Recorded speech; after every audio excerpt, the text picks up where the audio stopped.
We'll guide you through how to fix your microphone not working in Windows 11. If you find this useful, then please consider subscribing and liking the video. This problem can be disrupting, as perhaps trying to go and have a call or go and record something. We've got some different fixes you can try. First of all, just look on the mic itself and make sure that it's not set to mute if it's got a mute button on it. Next, you want to come to the bottom right of your computer, right click on the sound icon and press sound settings. Scroll down into input, make sure it's correctly selected here. If it isn't showing up here, then keep watching.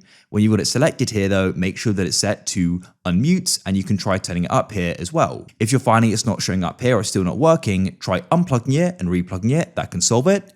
If it still isn't showing up here, come to advanced and more sound settings.